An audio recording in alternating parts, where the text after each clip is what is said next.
लोकसभा में नेता प्रतिपक्ष राहुल गांधी के एक्स हैंडल पोस्ट पर सियासी बवाल शुरू हो गया।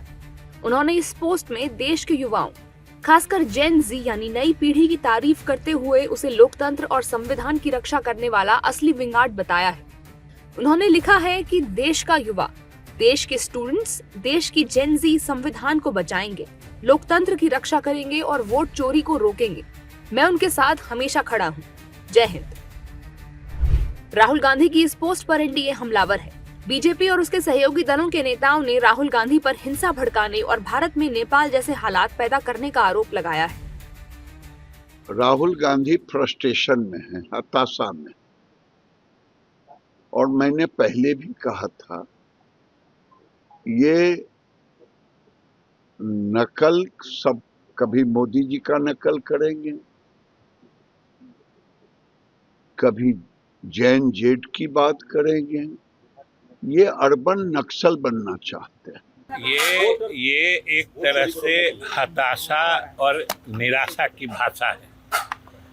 इससे ज्यादा निराशा और हताशा की भाषा क्या हो सकती है कि वो अब इस देश में अराजकता की स्थिति तक लाने को उद्यत हो गए हैं। यह उनकी मानसिक स्थिति दर्शाता है कि शायद जो संवैधानिक तरीका है उसके तहत या उसके माध्यम से अब वो सत्ता पाने में बिल्कुल निराश हो चुके हैं। भारत के नौजवान प्रधानमंत्री नरेंद्र मोदी के विजन 2047 के साथ खुद को जोड़कर देख रहे हैं। यहाँ कोई सत्ता विरोधी लहर हो ही नहीं सकती है।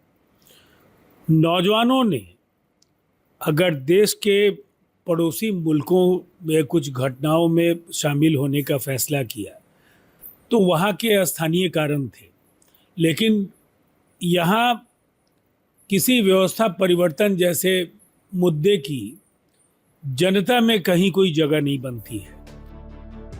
राहुल गांधी संविधान बचाने और वोट चोरी रोकने जैसे शब्दों का इस्तेमाल कर युवाओं के बीच सक्रिय हो रही नागरिक जिम्मेदारियों की भावना को उभार रहे हैं। राजनीतिक विश्लेषकों का मानना है कि ये सिर्फ एक भावनात्मक संदेश नहीं, बल्कि कांग्रेस की ओर से एक रणनीतिक दांव है।